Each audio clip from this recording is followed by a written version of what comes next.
iba, hindi ninyo narinig kung ano yung mensahe ni Pangulong Duterte sa inyong lahat. Yes! Sabi po niya, dahil sinabi ko, madami ang nasaktan. Yes! Marami ang umiiyak. Yes! Galit. Correct! Sabi ko, mahalaga, madami ang nag-absent. Yes!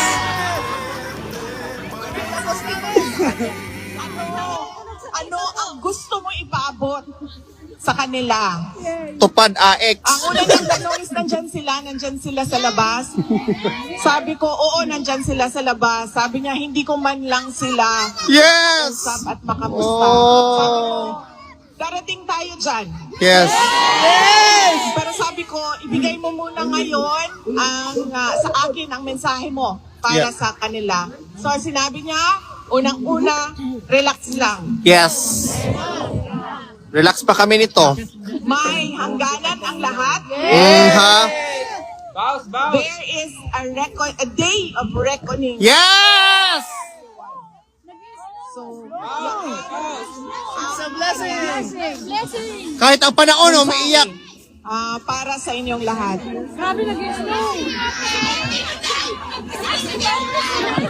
Presidente! Ikaw na yun! Kadyo lang ngayon, nalimot na ko sa isang tema. Sandali lang daw. Na-distract kasi siya sa kandahan niya. Tanong ko din siya. Kasi masakit sa akin na nakikita na umiyak kayo. Yes. Alam mo yun? Masakit sa akin yun.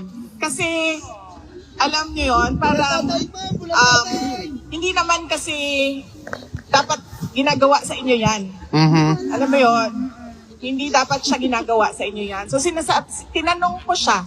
Sabi ko, ano ba ang mensahe mo sa mga umiiyak? Kasi nasasaktan ako kapag nakikita ko na umiiyak sila. Tapos sabi niya, di umiyak ka din. Bitaw nga, hindi nga buka mo hilak.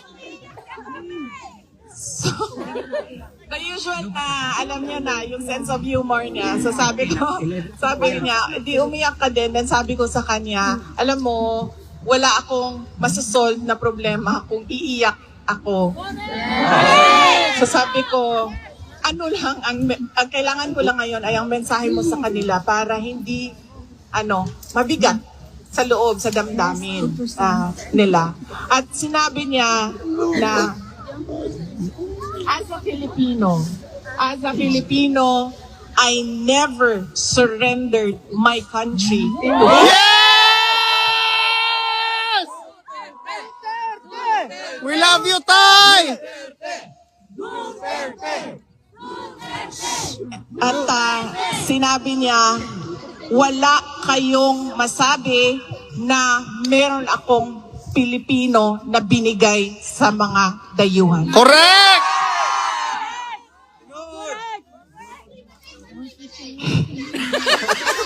So yun ang Si Bangaga ka yun ang mensahe niya nung tinanong ko siya kung ano ang specific mo na mensahe sa mga umiiyak.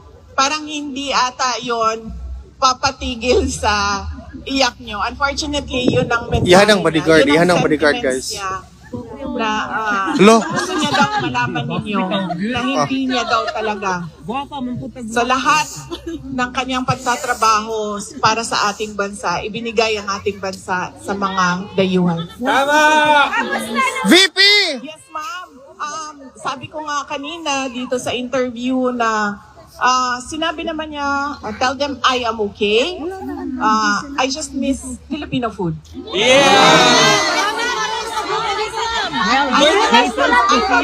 Hazel's Cocina!